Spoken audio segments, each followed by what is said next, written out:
Vita soamatsara ny alahady mitandra ho an'ny FJKM Ambodivohitra Martiora.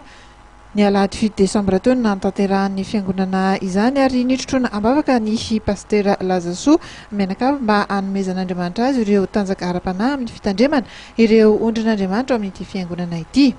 Andriamatoa Andriamanantena Jeannot diakona sady mpikambana ao amin'ny birao-piangonana nitarika ny fanampavavahana ary Rakotamanana Milson izay mpitandrina ihany koa no nitory ny tenin'Andriamanitra dia izay nalaina tao amin'ny bokin'ny Ezekiela mpaminany manao hoe ary dia ankasitrahako ianareo hoy Jehovah Tompo. Nisy ihany koa ny fanolorana ireo sakramenta roan'ny fiangonana tamin'ity andro ity dia ny sakramentan'ny batisa sy ny sakramentan'ny fanasan'ny tombo. Kristiana maro no tonga niombavaka tao an-toerana tamin'izany fotoana izany ary dia samy naneho fankasitrahana sy famporisihana mpitandrina avokoa ny rehetra nandritra ny fanampavavahana.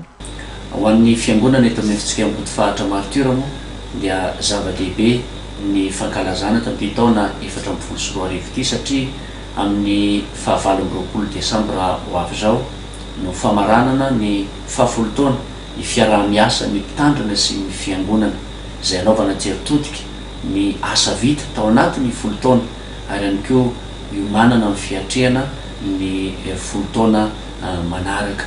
dia manentana antsika kristianina rehetra hatrany isika zanaka velezana avy eto Ambodivohitra manao zava-dehibe ny fiarahantsika mentana amin'ny fampandrosoana ny fiangonan'Andriamanitra ny fanatanterahana ny fitoriana filazantsara Andriamanantena hatrany ny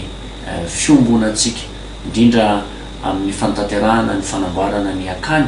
izay efa ao anatiny tokoatsika amin'izao fotoana izao. Arak'izay dia mbola manana fotoana lehibe indray ny FJKM Ambodivohitra Martiora amin'ity taona ity dia ny famaranana ny fankalazana ny 10 taona ny fiaraha-miasan'ny mpitandrina sy ny fiangonana hatramin'ny alahady 28 Desambra izao no anatanterahana izany ary dia hanasana sady ihany koa ireo taranaky ny fiangonana Ambodivohitra sy ireo rehetra efa niara-niasa tamin'ny pastera Lazasoa.